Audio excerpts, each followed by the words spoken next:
भगवते वासुदेवाय. ओम नमो भगवते वासुदेवाय.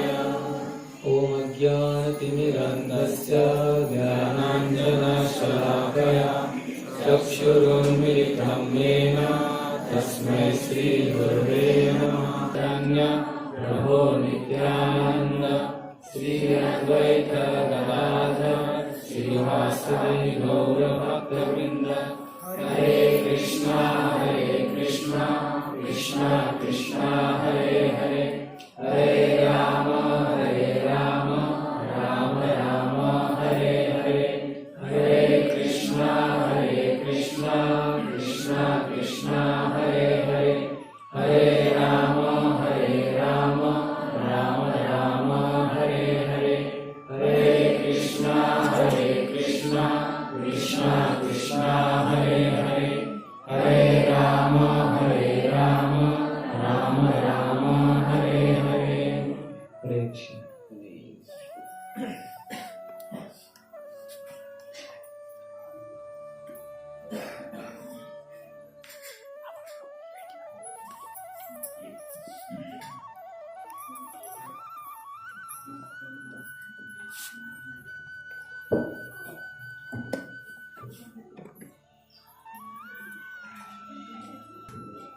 तर सर्वांचं हार्दिक स्वागत आहे आजच्या आपल्या साप्ताहिक सत्संगामध्ये.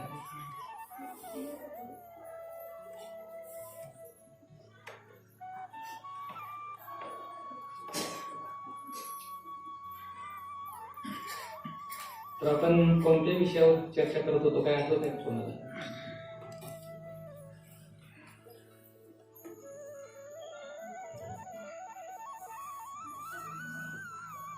नाही आठवत?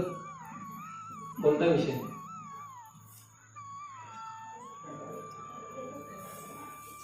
विसरले सगळे. 3 आठवड्यापूर्वी की 2 आठवड्यापूर्वी? 2 आठवड्यापूर्वी झाला क्लास आपला. कोणता विषय चाललेला होता ज्याच्यावर आपण रेग्युलर चर्चा करणार आहोत भविष्यामध्ये? कोणतं आख्यान चाललेलं होतं? हा यस, पुरंजन. बरोबर. तर पुरंजन आख्यानाविषयी आपली चर्चा सुरू होती. तर हा जो पुरंजन राजा आहे, हा पुरंजन राजा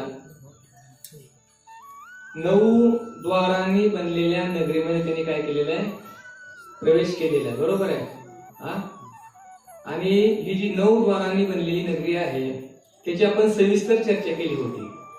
बरोबर आहे.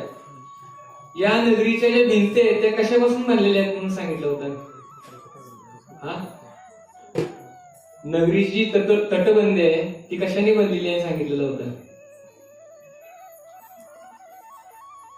थोडी रिव्हिजन करूया मागचे, एक नाही, आणि मग पुढे थोडं करू.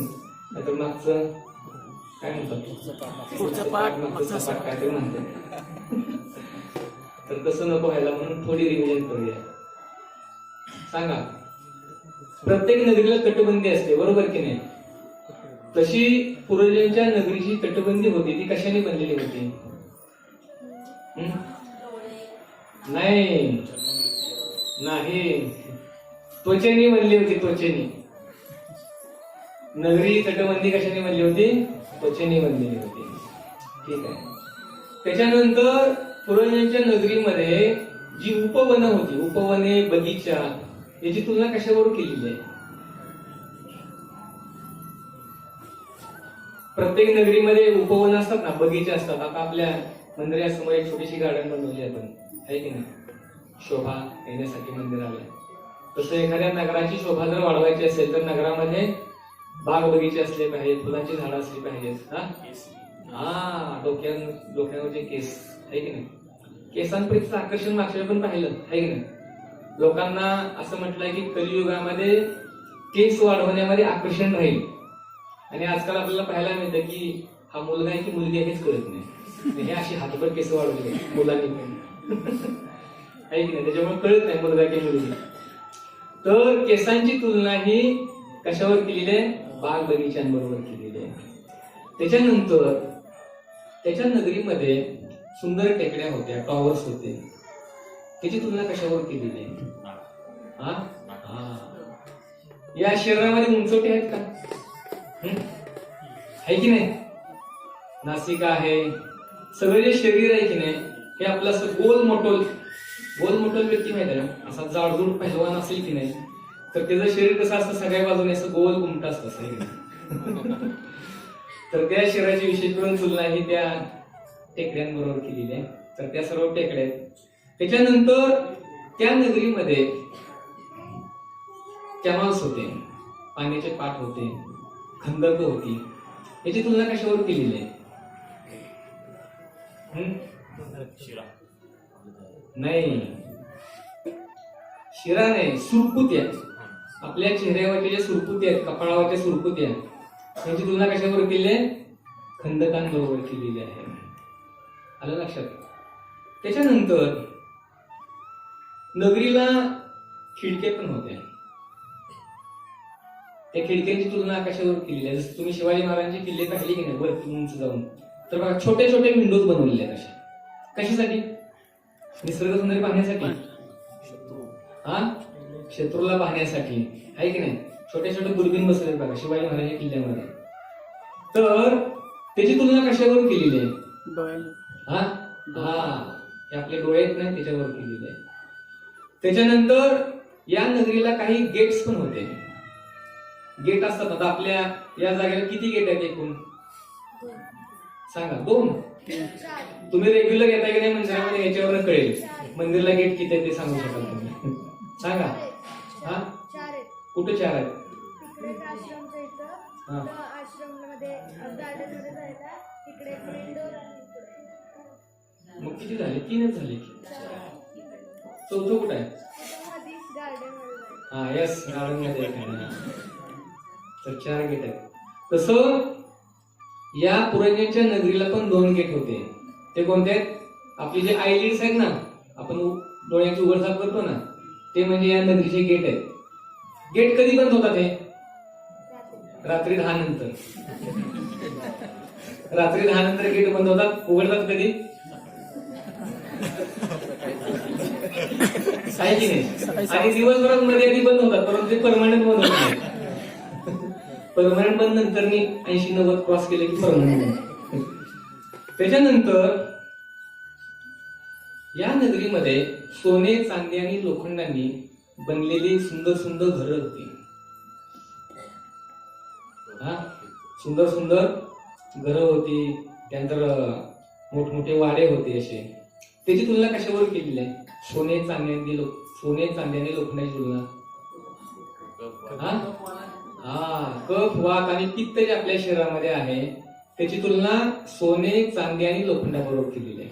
आता सांगा, सोन्याची तुलना कशावर केलेली आहे? मग पित्त. का बरं पित्ताबरोबरच केलेली आहे?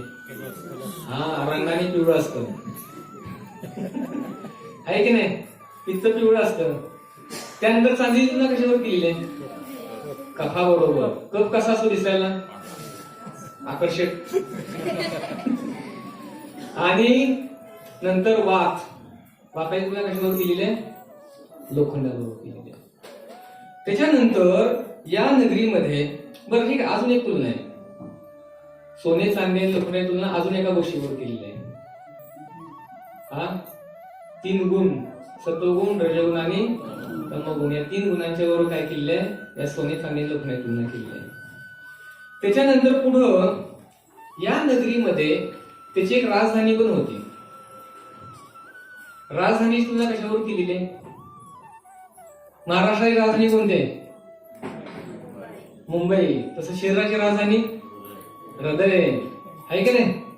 हृदय ही काय आहे? पुरंजनच्या नगरीची राजधानी आहे. त्याच्यानंतर या नगरीमध्ये काही विश्रामगृह पण होती. प्रत्येक नगरीमध्ये विश्रामगृह असते की नाही? साताऱ्यामध्ये आहेत की नाही विश्रामगृह? आहेत. तसं पुरंजनच्या नगरीमध्ये पण विश्रामगृह होती. त्याची तुलना कशावर केलेली आहे?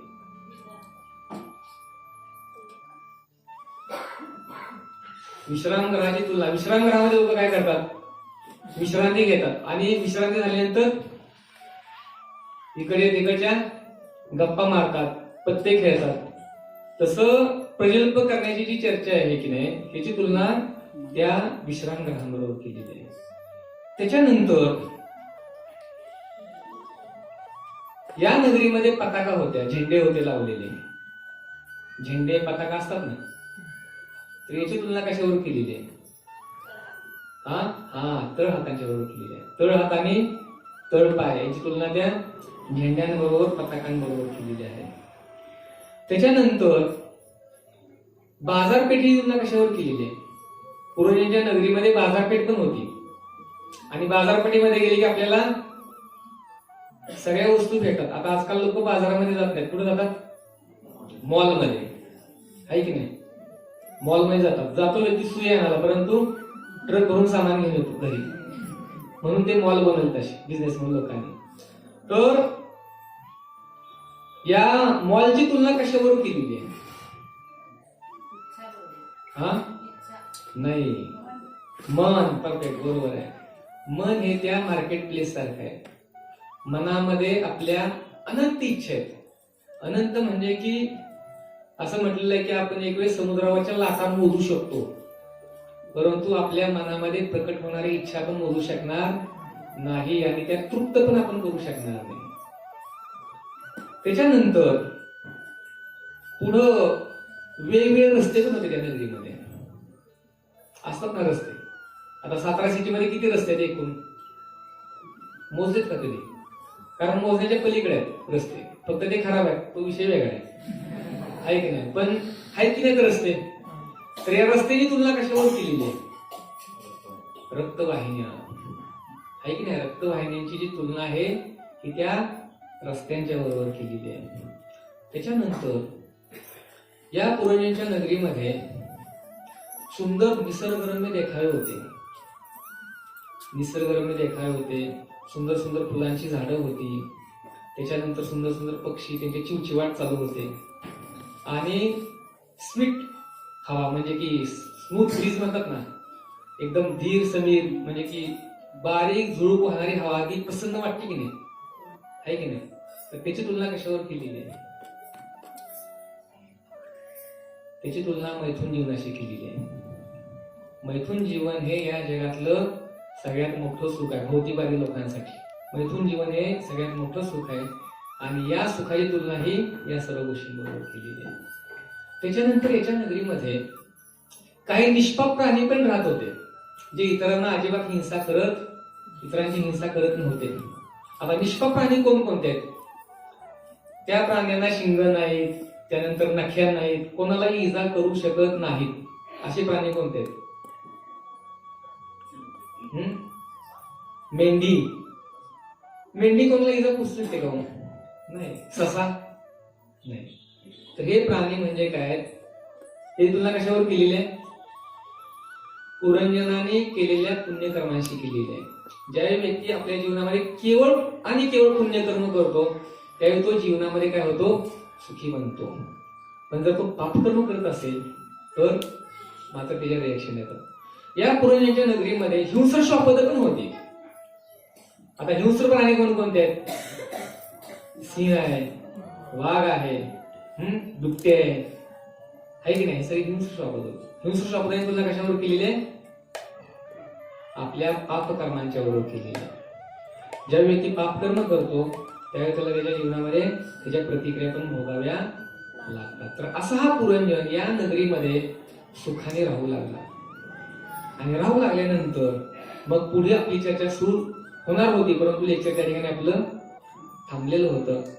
या पुरंजनाच्या नगरीच्या सीमेबाहेर एक सुंदर उपवन होतं आणि त्या उपवनामध्ये पुरंजनाने काय केलेलं? आता प्रवेश केलेला आहे आणि प्रवेश केल्यानंतर त्याला पुढं कोण आढळतं त्याच्यात आपण चर्चा करणार आहोत.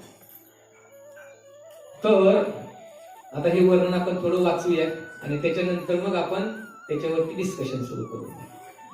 त्या रमणीय उद्यानात भ्रमण करीत असताना राजा पुरंजन अचानकच एकदम त्याच्यासमोर एक दृश्य प्रकट होतंय. एका सुंदर स्त्रीच्या संपर्कात आला.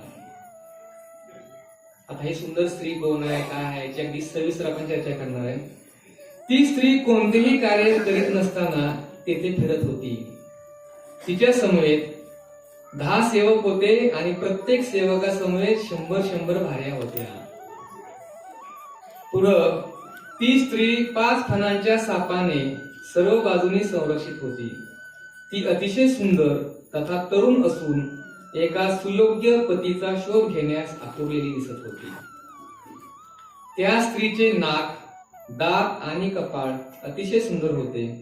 तिचे कानही तितके सुंदर आणि तेजस्वी कर्णकुंडलांनी सुशोभित होते. त्या स्त्रीचा कटिभाग आणि नितंब फार सुंदर होते. तिने पिवळी पैठणी नेसलेली असून त्यावर सुवर्ण मेखला धारण केलेली होती.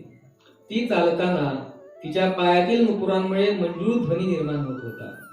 ती अगदी स्वर्गीय ललनेप्रमाणे दिसत होती. तिचे स्तन गोलाकार आणि एकमेकांना भिडलेले होते आणि ती आपल्या साडीच्या पदराने त्यांना झाकून घ्यायचा प्रयत्न करीत होती. एखाद्या हत्तीसारखी चाल असलेली ती लज्जेमुळे वारंवार आपले स्तन झाकून घेत होती. त्या लावण्यवती तरुणीच्या प्रसन्न हास्य करणाऱ्या मुखाने आणि मनोहर भुवयाने वीर पुरंजन तिच्याकडे आकृष्ट झाला आणि तिच्या कामुक वासनांच्या बाणांनी त्वरित घायल झाला. ती जेव्हा लाजून स्मितहास्य करू लागली तेव्हा पुरंजनाला ती अति सुंदर दिसली आणि तो वीर असूनही तिच्याशी संभाषण करण्यापासून स्वतःला रोखू शकला नाही. तर अशा प्रकारे हा जो पुरंजन आहे तो या उद्यानामध्ये त्याने प्रवेश केला आणि प्रवेश केल्यानंतर त्याला ही सुंदर स्त्री त्या ठिकाणी समोर दिसली. तर आता हे आख्यान ऐकताना किंवा चर्चा करताना असं वाटेल की काय हे आख्यान काम जीवनाला उत्तेजन देणार आहे का? तुम्ही जर हे आख्यान वाचायला घेतलं, प्रभुपादांनी तात्पर्य वाचली, तर तुमच्या असं लक्षात येईल की हे आख्यान काम जीवनाला उत्तेजन देणार आहे. परंतु नाही, हे जर आख्यान आपण बारकाईने याचं अध्ययन केलं तर या आख्यानामध्ये काम जीवनाचा लवलेश सुद्धा नाहीये, पण त्याला खूप बारकाईने त्याचं अध्ययन करावं लागेल. तुम्ही तात्पर्यामध्ये प्रभुपादांच्या गेला तर प्रभुपादांनी तोडफोड केलेली आहे. तोडफोड म्हणजे की काम जीवनाची तोडफोड केलेली आहे. जर तुम्ही वाचलं प्रामाणिकपणे तर काम जीवनातून मुक्त होऊ शकता, असं हे आख्यान आहे. तर आता या ठिकाणी पुरंजन राजा जो आहे, या पुरंजनाने तुलना कशावर केलेली आहे? पुरंजन म्हणजे कोण आहे? आणि ही जी राणी आहे तिचं नाव काय आहे? पुरंजनी आहे. आता या राणीची तुलना कशावर केलेली आहे? तर पुरंजन राजा म्हणजे आत्मा आहे आणि पुरंजनी राणी जी आहे ती म्हणजे त्या पुरंजनाची कोण आहे? बुद्धी आहे. समजलं? तर या संपूर्ण आख्यानामध्ये आत्मा आणि बुद्धी याचीच फक्त चर्चा आहे. पण वाचताना तुम्हाला असं वाटेल की काम जीवनाला उत्तेजन देणारं आख्यान दिसतंय, परंतु तसं काहीच याच्यामध्ये नाहीये. तर त्याच्यामुळे कोणी भ्रमित होऊ नका आणि आश्चर्य पण कोणी व्यक्त करू नका ही काय चर्चा चाललेली आहे. आजपर्यंत कधी ऐकली नाही अशी चर्चा या ठिकाणी चाललेली आहे. तर ही चर्चा जर प्रामाणिकपणे श्रवण केली तर आपण या चर्चेद्वारे आत्मसाक्षात्कारी बनवू शकतो. म्हणजे आपण शरीर नसून आत्मा आहोत या गोष्टीचा आपल्याला साक्षात्कार होऊ शकतो. तर असं हे पुरंजन आख्यान आहे. तर आता ही जी पुरंजनी आहे ही या ठिकाणी या पुरंजनाला भेटलेली आहे. आता पुरंजनीचं नाव, पुरंजनीचं या ठिकाणी जी काय तुलना केलेली आहे ती कशावर केलेली आहे? बुद्धी बरोबर केलेली आहे. आता पुढं ही जी पुरंजनी होती हिच्या बरोबर तिचे किती सेवक सांगितलेत? 10 सेवक होते, बरोबर. आणि या 10 सेवकांच्या बरोबर प्रत्येकाबरोबर त्यांच्या पत्नी किती किती होत्या? 100 पत्नी होत्या. आता हे 10 सेवक कोण आहेत? हा 5 कर्मेंद्रिय आणि 5 ज्ञानेंद्रिय. आता 5 ज्ञानेंद्रिय कोणकोणते आहेत आपली? आपली 5 ज्ञानेंद्रिय कोणते आहेत? डोळे, नाक, कान, त्वचा, जिव्हा आणि त्वचा. ही आपली काय आहेत? 5 ज्ञानेंद्रिय आहेत. त्यानंतर 5 कर्मेंद्रिय कोणकोणती? हात, पाय, जिव्हा नाही, जिव्हा हे ज्ञानेंद्रिय नाही. हा वाणी बरोबर आहे. हात, पाय, वाचा, गुदा आणि जनेंद्रिय ही 5 आपली काय आहेत? कर्मेंद्रिय. आणि या प्रत्येकाबरोबर किती भार्या सांगितले? 100 सांगितले. म्हणजे की आपली जी 5 ज्ञानेंद्रिय आहेत, नाक, कान, त्वचा, डोळे, तर यांच्या 100 भार्या आहेत. 100 भार्या म्हणजे काय? 100 भार्या म्हणजे 100 पत्नी आहेत. त्याचा अर्थ काय? 100 प्रकारच्या इच्छा आहेत. आता इथं आकडा लिमिटेड सांगितला तसं पाहिलं तर खरं तर खूप इच्छा आहेत. डोळ्याच्या, कानाच्या, जिभेच्या, त्वचेच्या इच्छा किती येतो? अमर्याद. आपण त्याची कल्पना सुद्धा करू शकणार नाही एवढी इच्छा आहे. ठीक आहे. त्याच्यानंतर ही जी स्त्री होती, ती स्त्री पुढे चाललेली होती. तिच्या पाठीमागून हे तिचे सगळे गार चाललेले होते. बरोबर आहे. आणि त्या स्त्रीच्या समोर एक 5 फण्याचा सर्प होता. वर्णन केलं नाही 5 फण्याचा सर्प. तर या सर्पाची तुलना कशावर केलेली आहे?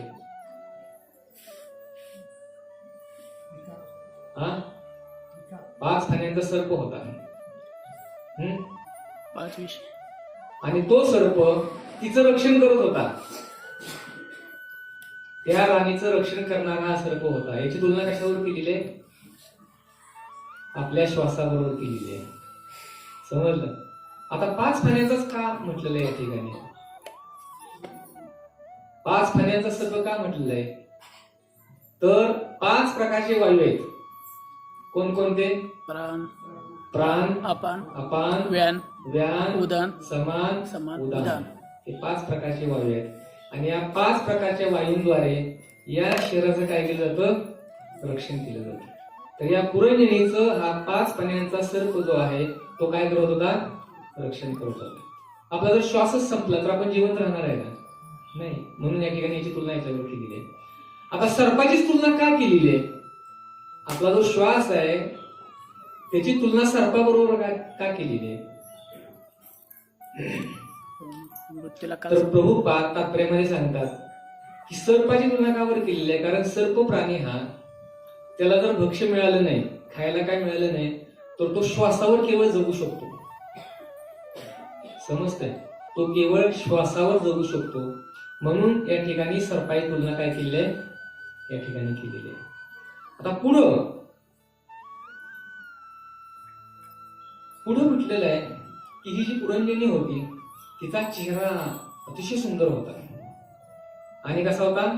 आकर्षक होता. याची तुलना कशावर केलेली आहे? याची तुलना नॉलेज बरोबर केलेली आहे. त्याच्यानंतर पुढं ही जी राणी आहे तिचं नाक अतिशय सुंदर होतं. आता सुंदर नाकाची तुलना या ठिकाणी कशावर केलेली असेल? सुंदर नाक आहे असं आपण कधी म्हणतो? काय लोक आपली जीभ बाहेर काढून बरोबर नाकाच्या शेंड्यावर टेकवतात. बघितले कधी तुम्ही? कधी टेकवू शकतात ते? जर ते नाक एकदम स्ट्रेट, लांब आणि टोकदार असेल तरच.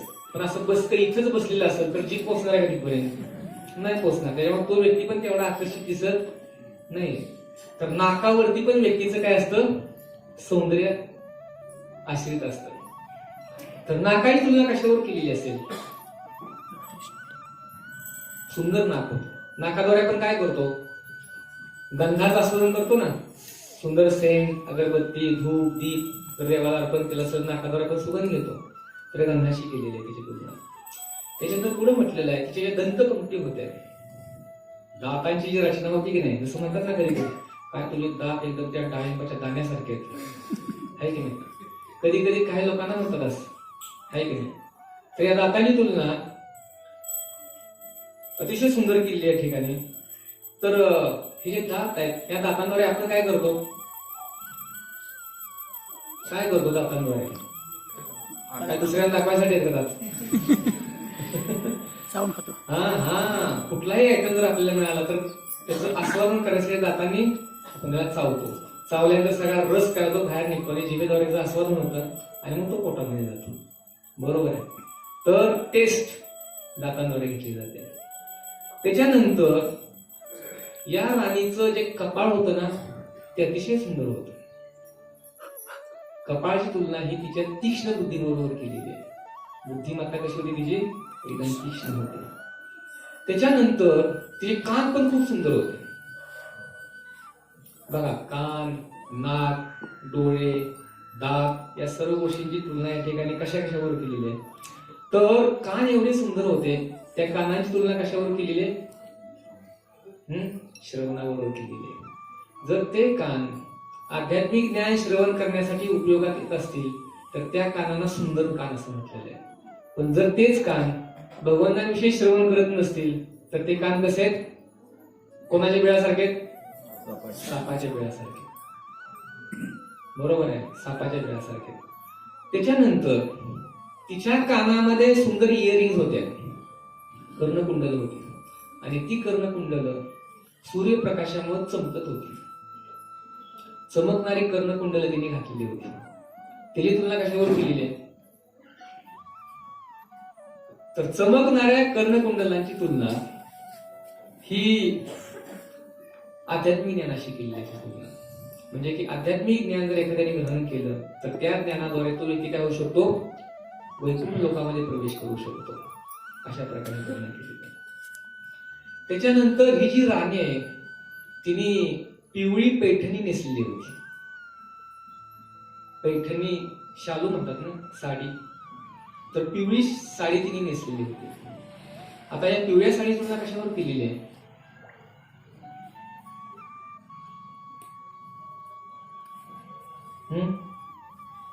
तर ही जी पिवळी साडी आहे याची तुलना ही आध्यात्मिक क्रिया करण्यापासून व्यक्ती वंचित राहतो. म्हणजे त्या पिवळ्या साडीने काय केलं होतं? तिने आपलं शरीर काय केलं? झाकून घेतलं होतं. म्हणजे की आध्यात्मिक क्रिया करण्यामध्ये ती सक्षम नव्हती. आणि त्याचबरोबर त्या पिवळ्या साडीवरती तिने एक सोनेरी बेल्ट पण परिधान केला होता. कमरपट्टा सोनेरी होता. या सोनेरी कमरपट्ट्याची तुलना ही कशावर केलेली आहे? रजोगुणाबरोबर केलेली आहे. 3 प्रकारचे गुण आहेत, सत्वगुण, रजोगुण आणि तमोगुण. तर हा जो रजोगुण आहे हा काय करतो? इंद्रिय भोग करण्यासाठी आपल्याला प्रेरित करतो. त्या सुवर्ण बेल्टची तुलना कशावर केलेली आहे? रजोगुणाशी केलेली आहे. त्याच्यानंतर पायांमध्ये तिच्या काय होत्या? काय म्हणतात त्याला? पायांमध्ये नुपूर होते. नुपूर पैंजण होतं पायांमध्ये. आणि ते पायामधलं पैंजण ज्यावेळी ती स्त्री चालत होती त्यावेळी त्याचा आवाज येत होता. आता कसा आवाज येत होता? स्त्रिया चालतात त्यावेळेला आपण बऱ्याच जणांनी ऐकलेला आहे आवाज, आहे की नाही? तर या आवाजाची तुलना कशावर केलेली आहे? ज्यावेळी व्यक्ती आध्यात्मिक ज्ञान ग्रहण करायला बसतो, आता बसा तुम्ही सगळेजण इथे बसलेले, आणि ज्यावेळी तुम्ही बसता त्यावेळी अचानक बांगड्यांचा आवाज आला, खरड गेली, तर लगेच नजर जाते ना तिकडे, आहे की नाही? जसं विश्वामित्र मुनी किती वर्ष तपस्या केली? विश्वामित्र मुनी 60,000 वर्ष तपस्या केली. तपस्या केल्यानंतर पुढे काय झालं? इंद्रदेवांना टेन्शन आलं, महाराज तपस्या कशासाठी करतात, आपलं पद वळपालं की काय? मग लगेच त्यांनी काय केलं? मेनकेला खाली पाठवलं आणि मेनका खाली आली. विश्वामित्र मुनी ध्यानस्थ बसले होते डोळे बंद करून, आणि किती वर्ष करून तपस्या? 60,000 वर्षापासून. मेनका खाली आली आणि केवळ एक पाय असा पुढे टाकला. टाकल्यावर काय झालं? हळ तिने आवाज आला तिच्या नुपुरामध्ये. आवाज आल्याबरोबर विश्वामित्र मुनी एवढे कठोर तपासण करणारे, परंतु खाडकन डोळे उघडले. म्हणजे काय? तर आध्यात्मिक ज्ञान ज्यावेळी आपण श्रवण करायला बसतो त्यावेळी असा काय आवाज आला की व्यक्ती लगेच डिस्टर्ब होतो. म्हणून नारद मुनींनी अशा आख्यानाची इथे निवड केली आहे. हे आख्यान कोण कुणाला सांगतो? कोणाला? पुरंजनाला. पुरंजनाचं नाव कशाला घेतलं म्हणून नारद मुनी? पुरंजनाला सांगायचं म्हटलं. सांगा कोण कुणाला सांगतं हे आख्यान? राजा प्राचीन परिषद जो कर्मकांडात विधी करण्यामध्ये संलग्न झालेला आहे त्याला नारद मुनी काय करतात? हे आख्यान सांगतायत. नाव कोणाचं घेतात त्या ठिकाणी? पुरंदराज. आता हा पुरंजन म्हणजे नक्की कोण आहे पुढे कळेल तुम्हाला.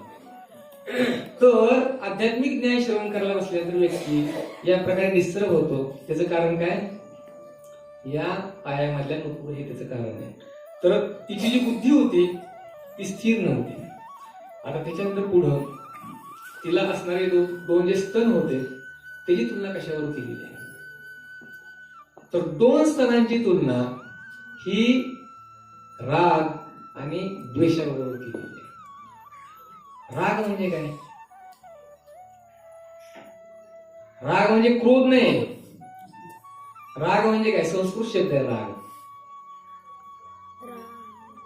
स्वरातला प्रकार हा? दोन्हीचा एक प्रकार राग स्वरात तो राग नाही. राग रागिनी शब्द नाही का? राग मीन्स अटॅचमेंट, आसक्ती. आसक्ती हा संस्कृत शब्द आहे, आसक्ती. आणि द्वेष तर सगळ्यांना समजलं असेल. आता मला सांगा, आसक्ती आणि द्वेष या दोन गोष्टी कधी म्हाताऱ्या होतात का? किंवा मनाने निघून जातात का? माणूस म्हातारा होईल परंतु आसक्ती मात्र कधी म्हातारी होणार नाही.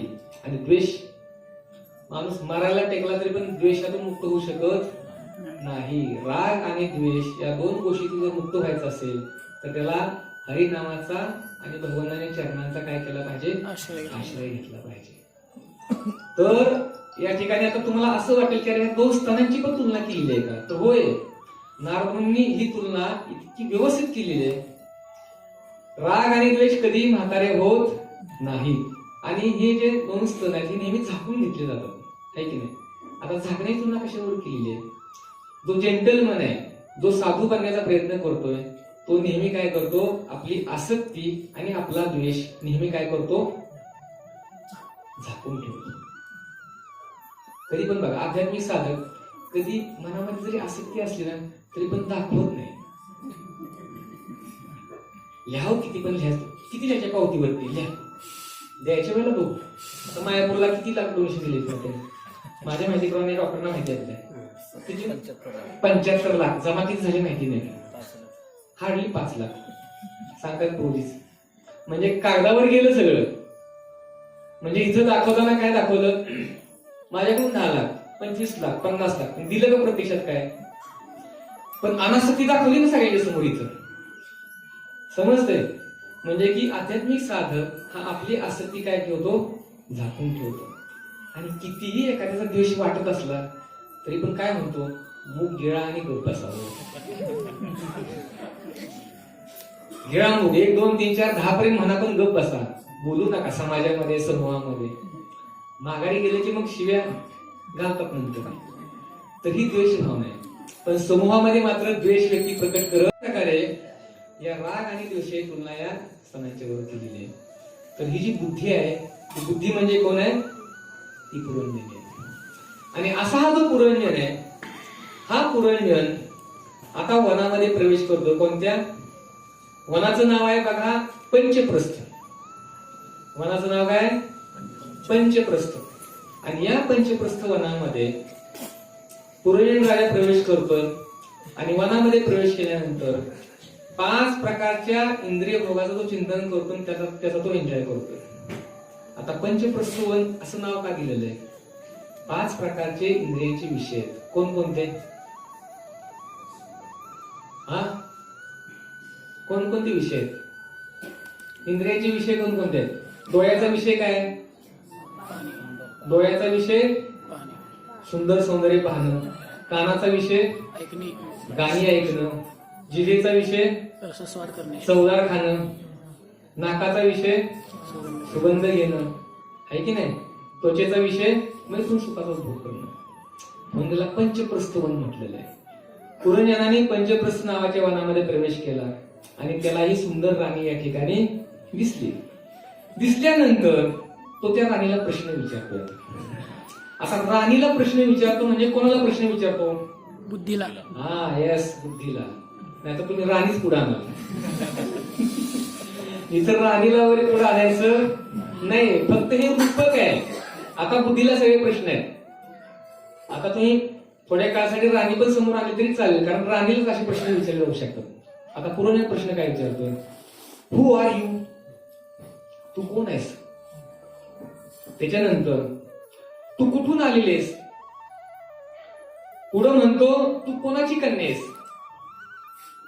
त्याच्यानंतर तुझा उद्देश काय या ठिकाणी या वनामध्ये येण्याचा. त्याच्यानंतर तुझ्या सोबत हे सगळे जे बॉडीगार्ड आहेत ते कशासाठी आणलेले आहेस. त्याच्यानंतर तुझ्या समोर हा जो 5 फण्याचा सर्प आहे हा कोण आहे. असे सर्व प्रश्न विचारतो आणि प्रश्न विचारल्यानंतर ही जी पुरंजनी आहे ती त्या राजाला उत्तर पण देते.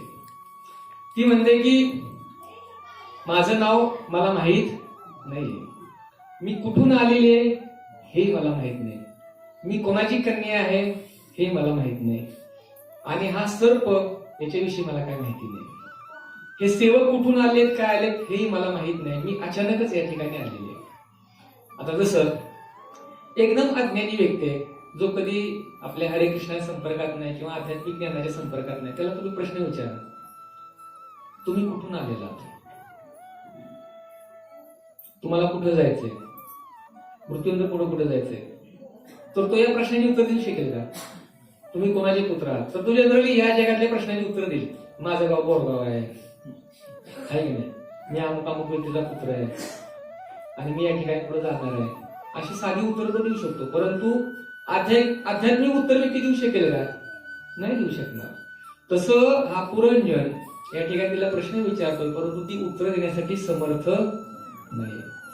आणि मग ती जी राणी आहे ती त्या पुरंजनाकडे आकर्षित होते आणि आकर्षित झाल्यानंतर दोघेही काय करतात, विवाह करतात. विवाह केल्यानंतर अमर्याद इंद्रिय भोग करतात.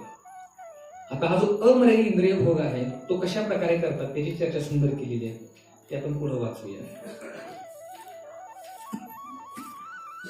तर इंद्रिय भोग कशा प्रकारे केला पुरंजनाने.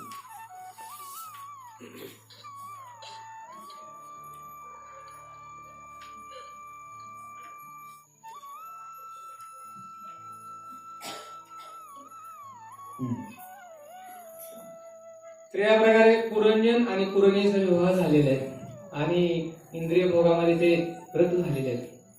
आणि रत झाल्यानंतर हा पुरंजन कशा प्रकारे आपल्या इंद्रियांना तृप्त करतो त्याची चर्चा या ठिकाणी पुढे केलेली आहे. तर पुरंजनाच्या नगरीला एकूण किती द्वार सांगितलेत, 9 द्वार सांगितलेत.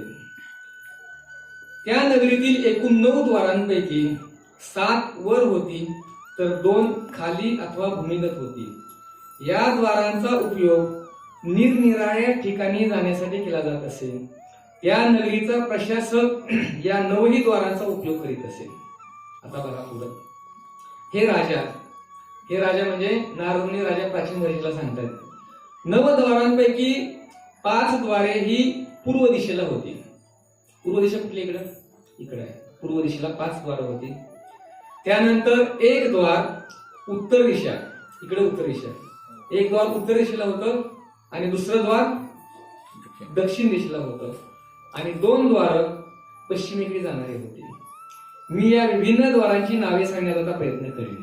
आता ही 4 दिशेला द्वार आहेत. पूर्व दिशेला किती सांगितले, 5 द्वार आहेत. दक्षिण आणि उत्तर दिशेला किती आहेत, 1 आहे आणि पश्चिम दिशेला 2 द्वार आहेत.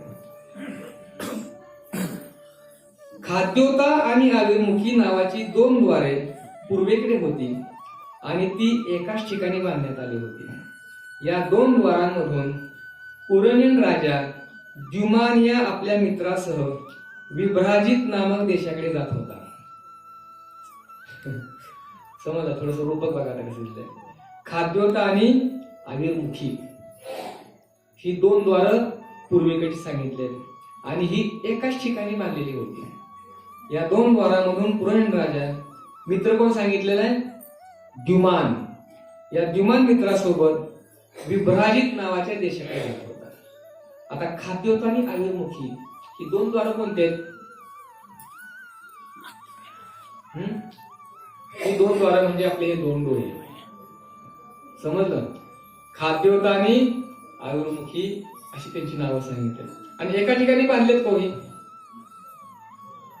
एकाच ठिकाणी आहेत ना, हे स्थान आहे त्याचं, खाद्योत आणि आविर्मुखी.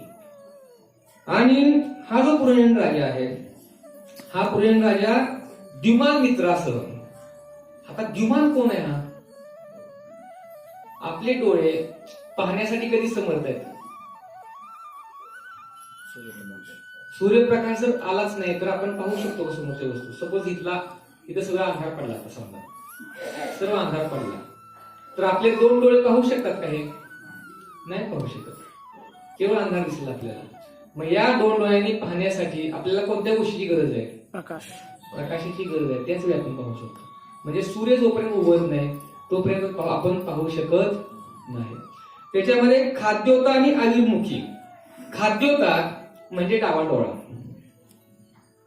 डाव्या डोळ्याची तुलना ही काजव्यांच्या प्रकाशाबरोबर केलेली आहे.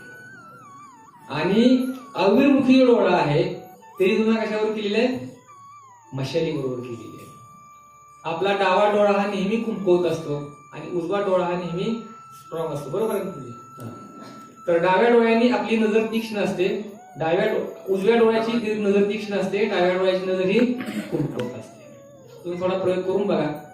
आता ज्यांना चष्मा लागला त्यांना नाही समजणार, परंतु चष्मा न लागलेल्यांनी प्रयत्न करू शकता. तर द्युमान हा मित्र आहे. द्युमान हा कोण आहे? मित्र आहे. आता हा मित्र कोण आहे? तो म्हणजे सूर्य आहे. सूर्य किंवा प्रकाश पण घेऊ शकता या ठिकाणी. आणि कोणत्या देशाकडे जात होता? देशाचं नाव काय सांगितलं? विभ्राजित. विभ्राजितचा अर्थ काय आहे? डोळ्यांद्वारे काय पाहतो आपण? शेंबडी मठ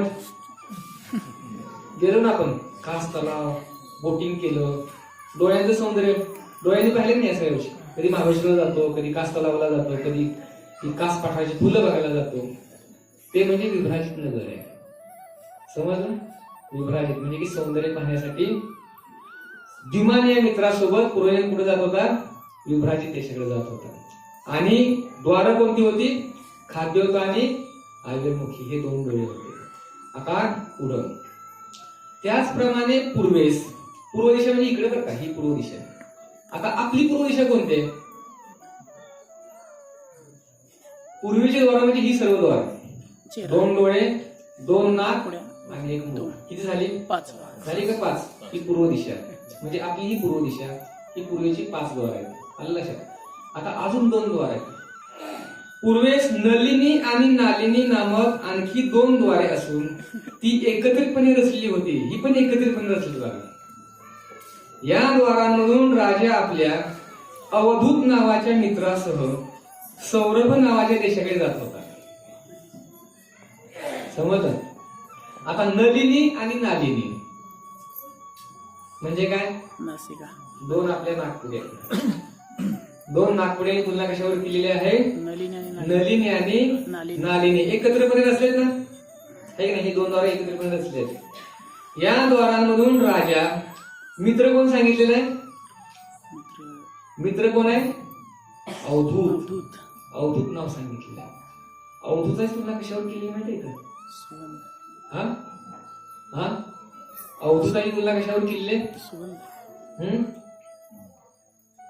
गंध. गंध हा त्याचा देश आहे आणि नाक हे त्याचं मित्र आहे. आलं लक्षात? तर या 2 द्वारांमधून तो राजा या मित्रासोबत म्हणजे की नाकासोबत तो कुठे जात होता? गंध या देशाकडे जात होता. आणि त्या ठिकाणी जाऊन तो त्या विषयांचा आनंद उपभोगत होता. झाली 4 द्वार या ठिकाणी संपले. आता पुढं मुख्य अर्थात प्रमुख नामक 5वे द्वार पूर्वेस होते. या द्वारातून राजा आपल्या रसज्ञ आणि विपन्न नामक मित्रासह बहुधन आणि आपण नावाच्या नगरीत जात होता. आता 5वं द्वार त्याचं नाव काय सांगितलेलं आहे? मुख्य सांगितलेलं आहे. आणि मित्र कोण सांगितले? रसज्ञ आणि विपन्न. रसज्ञ आणि विपन्न हे त्याचे 2 मित्र आहेत. आता रसज्ञ म्हणजे काय? टेस्ट. जिव्हा हे त्याचे काय झालेले? मित्र झालेले आहे. आणि विपन्न म्हणजे काय? वाचा आपण बोलतो ना, स्पीच. तर हे 2 मित्र आहेत. बहुधन आणि आपण या नगरीकडे जात होता. म्हणजे काय? बहुधन म्हणजे काय? वेगवेगळ्या टेस्टचा अनुभव घेत होता. म्हणजे की लोक जातात ना कुठं, कधीतरी लोकांना इकडे भेळपुरी चांगली लागते, इकडे पाणीपुरी चांगली लागते. आमच्या पुण्यामध्ये हडपसर येथील लोणावळ्याला जातो कशासाठी? पाणीपुरी खायसाठी. तेवढं अंतर पार करून जातो, तेवढ्या पाणीपुरी तो पुण्यामध्ये 10 वेळा खाऊ शकतो. पण नाही म्हणतो लोणावळ्याचीच पाणीपुरी चांगली आहे. आलं लक्षात?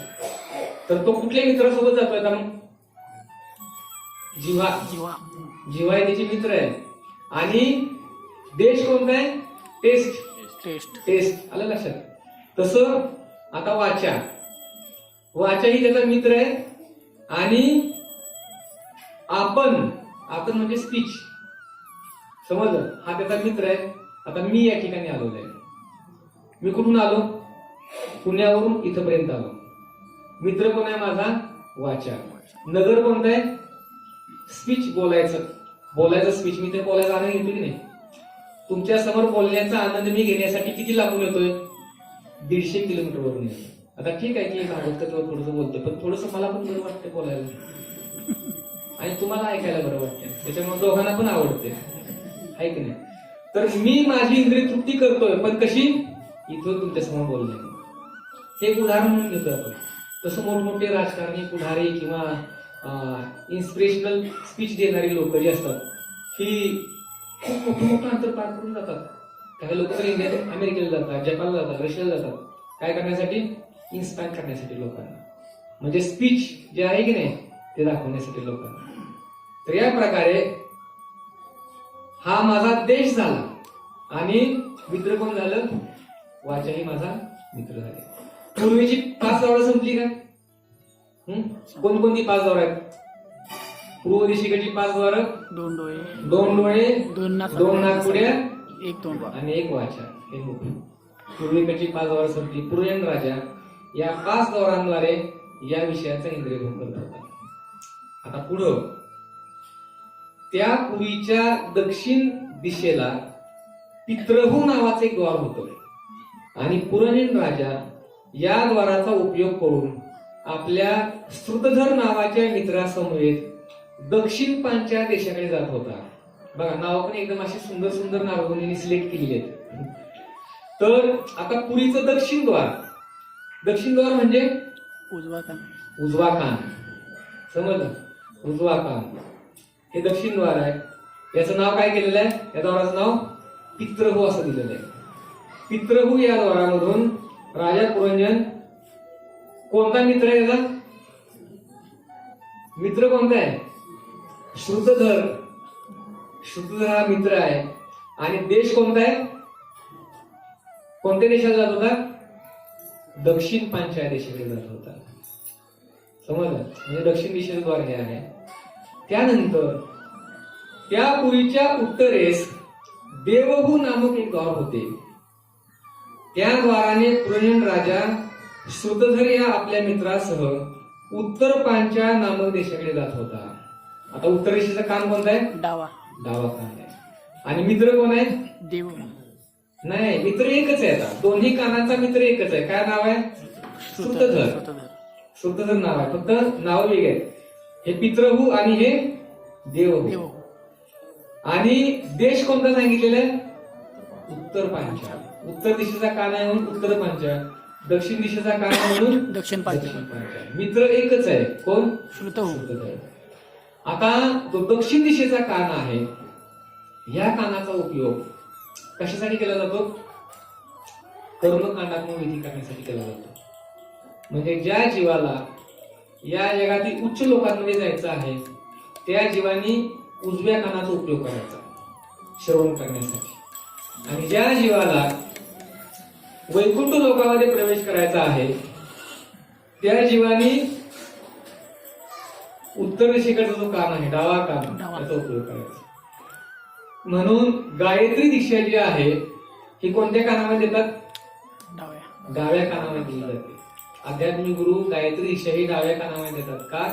कारण डावा कान हा देवहू म्हणून ओळखला जातो आणि याच कानाद्वारे आध्यात्मिक ज्ञान देखील ग्रहण केलं जातं. आणि डावा कान हा आपल्या मुक्तीचं कारण ठरतो. म्हणून हा पित्रहू आणि हा काय आहे? देवहू आहे. दक्षिण पांचाळ, उत्तर पांचाळ. आणि मित्र कोण आहे? श्रुतधर. श्रुतधर म्हणजे काय? श्रवण इंद्रिय. आता त्याच्या पुढं पश्चिमेस आसुरी नामक द्वार होते. आता पश्चिम दिशा म्हणजे इकडची दिशा राहिली. ठीक आहे. त्या द्वाराचा उपयोग करून पुरंजन राजा दुर्मद या आपल्या मित्रासह ग्रामक देशात जात होता. आता आसुरी नामक द्वार हे तुला कशावर केलेले? आपल्या जनक इंद्रियाशी केलेले आहे. आणि ही दोन द्वार भूमिगत सांगितले. भूमिगत म्हणजे की जमिनीच्या खालच्या बाजूला होते, म्हणजे पश्चिम दिशेला होते. तर या ठिकाणी पुरंजनाचा मित्र कोण सांगितलेला आहे? दुर्मद. आता हा जो दुर्मद आहे त्याची तुलना कशाबरोबर केलेली आहे? मूर्खपणाबरोबर केलेली आहे. जो व्यक्ती कामजीवनामध्ये आसक्त होतो तो केवळ मूर्खपणामुळेच कामजीवनामध्ये आसक्त होतो. म्हणून त्याचा जो मित्र आहे तो कोण म्हणतोय? दुर्मद हा मित्र बनतो. आणि देश कोणता आहे? ग्रामक. ग्रामक देशाकडे तो जात होता. म्हणजे की व्यक्ती ज्या वेळेला जास्त कामलोलुप होतो त्यावेळी तो कुठे जातो? वेश्यागृहामध्ये जातो. समजलं? तर या ठिकाणी मित्र दुर्मद आहे आणि देश कोणता आहे? मैथुन. हे त्याचा देश आहे. समजलं? पश्चिमेचं हे एक द्वार संपलं. पश्चिमेच्या आणखीन एका द्वाराचे नाव निवृत्ती असे आहे. पुरंजन राजा आपल्या लुब्धक नामक मित्रासह या द्वारातून वैश्यस दिशी जात होता. आता या ठिकाणी जे बुधद्वार आहे त्याचं नाव या ठिकाणी निवृत्ती असं दिलेलं आहे. आणि मित्र कोण आहे? लुब्धक. लुब्धक म्हणजे काय? लोभ. ज्या व्यक्ती लोभी बनतो त्याला कळत नाही किती खावं किती नाही. ज्यावेळी तो प्रमाणापेक्षा जास्त खातो त्यावेळी काय होतं? काय होतं? कधी कधी लोक म्हणतात की अहो एवढे एवढे पैसे भरे करून पोळ भरून खाल्लं तरी पाहिजे, पैसे तरी वसूल केले पाहिजे कमीत कमी. मग घरी एक भाकरी खात असत तिथं यात्रेमध्ये गेलं 3 भाकरी तरी खातो कारण पैसे वसूल झाले पाहिजे. तर कधी कधी लोकांना पैसे वसूल करण्यासाठी वाटतं की खाल्लं पाहिजे असते. एक वृंदावनामध्ये एक ब्राह्मण होता आणि तो ब्राह्मण आपल्या पुत्राला एक वेळ म्हणतो की अरे लोक उपासमारीने मरतात, मला एवढं ब्राह्मण भोजनाचं आमंत्रण मिळते. मुलगा म्हणतो की बाबा तुम्ही इतकं खाता एवढा त्रास तुम्हाला होतोय. तर तो म्हटला की अरे बाबा लोक उपासमारीने मरतायत, मी खाऊन गेलं तर काय वाईट आहे? उपासमारीने मरण्यापेक्षा खाऊन गेलेलं बरं. तसं लोक इतकं खातात आणि त्याचा परिणाम काय होतो? डिसेंट लागते, आहे की नाही? तर या ठिकाणी लुब्धकचा अर्थ या ठिकाणी लोभ असं सांगितलेलं आहे. लोभापायी व्यक्ती प्रमाणापेक्षा जास्त खातो आणि जास्त खाल्यानंतर मग विष्ठा विसर्जन करण्याचा त्रास होतो. समज कधी कधी लोक खातात परंतु बाहेर पडत नाही. त्याला काय म्हणतात गुरुजी? कोष्ठबद्धता होते कधी कधी. आणि कोष्ठबद्धता होण्याचं कारण आणखीन एक आहे, चहा पिणं. जर तुम्ही जास्त चहा पित असाल किती जरी खाल्लं तर ते काय होणार नाही?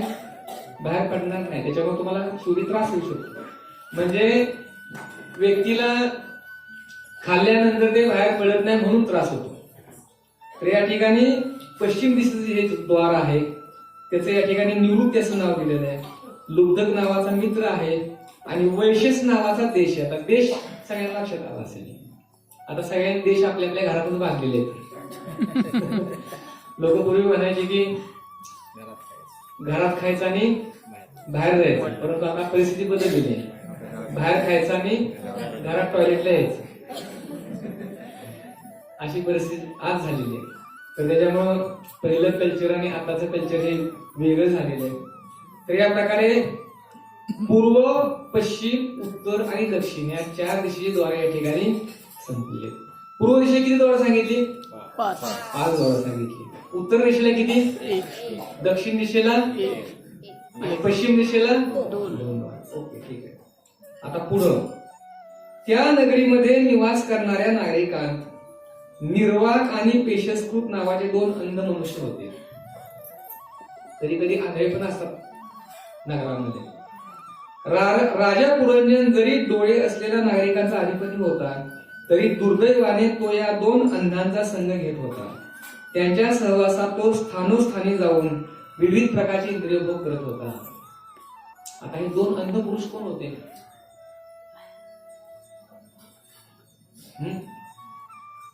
2 हात आणि 2 पाय. समजलं? हे अंध आहेत. हाताला डोळे आहेत का? तुम्ही डोळे बंद करा फक्त. काही तुम्ही पाहू शकत नाही, पण डोळ्यांद्वारे या 2 अंधांना तुम्ही कुठेही घेऊन जाऊ शकता. आलं लक्षात? तर या हाताची आणि पायांची तुलना ही अंध पुरुषांबरोबर केली आहे. पुरंजन राजा या 2 अंध व्यक्तींसोबत वेगवेगळ्या ठिकाणी जाऊन काय काय करत होता? इंद्रिय भोग करत होता. पुढे म्हटलेलं आहे, कधी कधी तो विशुचिन नामक आपल्या प्रधान सेवकासमवेत आपल्या अंतपुरात जात असे. त्यावेळी त्याची पत्नी आणि मुले बाळे यापासून मोह, समाधान आणि सुखाची निर्मिती होत असे. आता कधी कधी बघा ना, राजा एका वेळेला अतिशय दुःखी कष्टी असेल तर तो कुठे जातो? आपल्या अंतपुरात जातो. अंतपुरामध्ये कोण असतं?